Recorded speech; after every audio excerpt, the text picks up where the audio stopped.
Welcome back to Speak for Yourself. Let's move on to Trevor Lawrence. He's a consensus choice to be the #1 pick in next year's NFL draft. Well, hold up on that, because yesterday Lawrence left the door open on returning to Clemson for his senior year, saying, quote, "My mindset has been that I'm going to move on, but who knows?" That decision means a lot to the Jets, who are currently the only team in the league without a win, and they're on track to have that coveted #1 pick. LeVar Arrington's back with us, but Marcellus. You all right? You had a little spit stroke. You all right? Slow. Breathe, Nacho. Breathe. Marcellus, talk to me. If the Jets land the #1 pick and Lawrence does enter the draft, should the Jets draft Trevor Lawrence, or should they trade that coveted top pick? Yeah, they need to trade that pick, man. I'm not even coming out here hot take central. I'm just telling y'all. One, get rid of your coach, and that would help. But two, Sam Darnold, I like Sam Darnold enough to keep him in this situation. Look, in the NFL, you don't need a savior. You need a stabilizer. So let's compare where Sam Darnold is right now in his young career to the GOAT in terms of Tom Brady. Let me give you something that blew my mind. Even though I played against young Tom Brady, I knew he was good to on the verge of being great. He wasn't amazing, guys. Let's look at Tom Brady when he was a 3-time champion. Already, this is his first 3 seasons versus Sam Darnold's. Okay, completion percentage around the same, even though Sam get it above the Mendoza line. But still, passing yards per attempt, Sam Darnold got Tom Brady right there. Passer rating in the same neighborhood, but certainly less. Passing touchdowns per game, pretty much there with Tom Brady. And passing yards per game, he actually beats Tom Brady. So why do I bring up the GOAT and then bring up Sam Darnold? Let's talk about that. Tom Brady was a 3-time champion who never threw over 28 touchdowns and never had a rating over 92. Emmanuel Acho. Do you know what a 92 rating right now will put you in the NFL today? 24th ranked, right under Phillip Rivers. But Tom Brady had 1, 2, 3 Super Bowls because they dressed up the team around him. They had a defense. They had special teams. And they didn't have a savior. They had a stabilizer when you talk about Tom Brady. So let's talk about what they need to do in New York. Because in New York, it's funny, Sam Darnold is 1-8 in games where they give up 26 points or more. But he's 6-3 in games when you give 25 points or fewer. Man, hold on. All we need to do is give Sam Darnold the adequate pieces around him and stop trading top talent, and maybe you can see Sam Darnold go out there and blossom. I think that's the better roll of the dice than going after Trevor Lawrence. No way. No way. Listen, you take the pick and you take the best player in the draft with that pick. And that's Trevor Lawrence, hands down. It may be debatable. Justin Fields may make a serious case, but we're focusing in on Lawrence right now. The bottom line is I think this is more of a debate based upon if Trevor Lawrence will leverage how big his brand is and how beloved he is to not want to go to the Jets with this pick. And that would be the catalyst of why the Jets would want to trade the pick. But we all know that the draft is based and geared upon the control of improving teams by having the decision or having the power to decide who they want to bring into their team and into their organization. If I'm Trevor Lawrence, I don't want to go to the Jets. If I'm the New York Jets, I want to get Trevor Lawrence because Trevor Lawrence is a generational talent that could possibly transform your team. If he doesn't want to come there, then you cross the bridge once you get there, but you do not allow him saying he may stay for his senior year to dictate to you what you do with that first pick. Man, I disagree with you, LeVar. Yeah. I got to rock with Big Bro Cell on this one. Here is why. I think the easier, the lazier narrative, the lazier take is, well, obviously you draft Trevor Lawrence, generational talent. You are not wrong. Trevor Lawrence is a generational talent. But the problem we have in society and in football is we are always intrigued by mystery. We laud picks because for whatever reason, that next pick might be the next Gale Sayers. It might be the next Tom Brady. What if it's the next bust? Ooh. Not saying that's what Trevor Lawrence is going to be, but there's a reason why on The Price is Right, they always pick what's behind door number 1 instead of taking the car that's right in front of them because we're intrigued by ambiguity. Here's my problem, LeVar. Let's put it in real-world experience. Andrew Luck.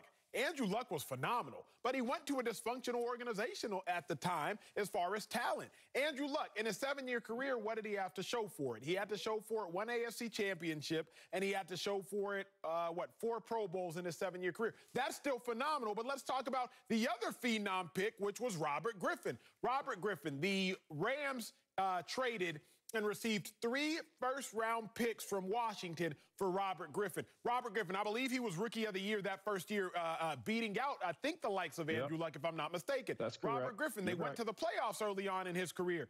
But by 2017, Robert Griffin was out of football. By 2018, that same Rams team was in the Super Bowl. Now, I'm not going to say Trevor Lawrence is Robert Griffin. It's hard to truly evaluate college players. You never know the differences in their mind and their physicality, how it's going to translate to the NFL game. What I am going to say is this. The allure of that first-round pick and, oh, my gosh, what Trevor Lawrence can be will get the Jets probably more pieces than what Trevor Lawrence, without help, will be able to do for the Jets. That's why I really think if you take time and pause and reflect, trading that pick and getting what you can is a better decision. Yeah, but again, I think that's 100% of the time how we view top draft pick is that they're going to be that game changer for your team.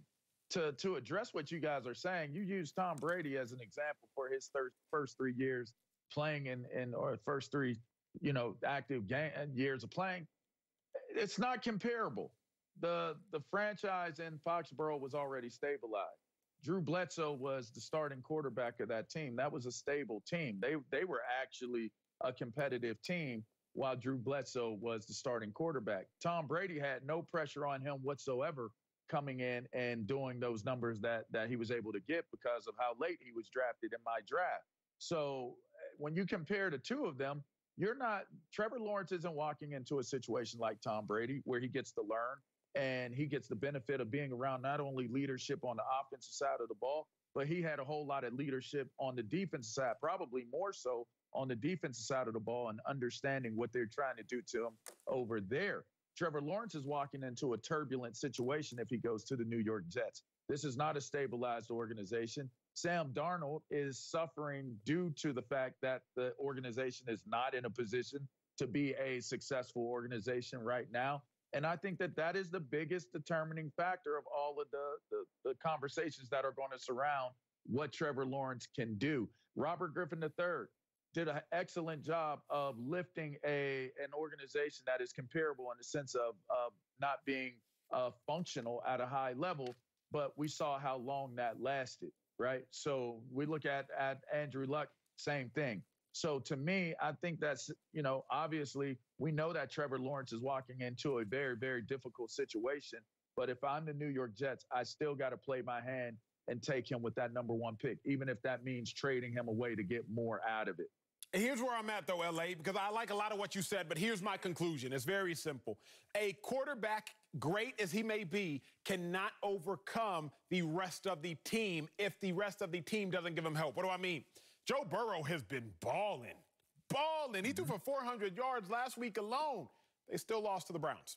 Balling as he may be, and the Browns are playing well, no slight to them, but he threw for 400 yards. Let's talk about Justin Herbert. He has been balling. People are comparing Justin Herbert to Trevor Lawrence. A little bit more athletic, but not as good as an arm. He's playing as great as a rookie quarterback can play. He got 1 win on his own. I think the Chargers have 2. Joe Burrow, I think the Bengals only have 2 wins, if I'm not mistaken. They may just have 1, but I think it's 2. What my point is very simple. A rookie quarterback, as phenomenal as they may be, they still need some help to get the job done. Even if the Jets get Trevor Lawrence, that's not going to solve the rest of their issues, whereas the rest of those picks they could get for Trevor Lawrence might solve the issues. Yeah, man, this whole conversation about he's going to be the top pick and he's insane talent and a can't-miss prospect. Yes. But franchise changers as the #1 overall pick, for every, Aikman, Elway, Marino you talk about, there's also the Sam Bradfords, Jamarcus Russells, the Tim Couches. Did Matthew Stafford save the Lions? So in that situation, it's a roll of the dice that, to me, I don't want to get back on the carousel of quarterbacks. I'd rather have a stabilizer at quarterback and someone we can grow with, but dress him up appropriately like Tom Brady was dressed up in that situation. You keep talking about the franchise, that the Patriots were different than the Jets. Yeah, because they were in the Super Bowl 4 or 5 years before Tom Brady got there, and they had a $100 million quarterback and Drew Bledsoe. But I think the demise of the Jets is a little exaggerated. Maybe it's because they're in New York City, and we're hypercritical of them because they're in New York City. In the last 10 years, the Jets have had... because they stink. Well, the last 10 years, the Jets have had 11-win season, a 10-win season, couple 8-8s, and a 7-win season. So half of them are either above 500 or right at it. So the other half are bad. But the point is, if you are this can't-miss prospect, then you shouldn't be running from that. That's my last point. He ain't staying, y'all. He lying. Let me tell you, when I was on campus, lowly Marcellus Wiley, defensive end from an Ivy League school. Guess what? I had agents coming at me left and right, and that was just me. Now, I didn't sign with one, but they give you some advice. And you know what they're giving him advice to? I'm not saying individual agents, not saying he's doing anything wrong, but somebody's giving him advice to create leverage, just to create just like options. In life, you want options. And then once you have the options, you can sit there and dictate terms. All Trevor Lawrence doing is right now is making sure he has wider bandwidth to control what he wants to control, which is the future that he's played so well to attain. Coming up, the Dodgers are World Series champs for the first time since 1988. Nick Swisher joins us to break it all down. Next, speak for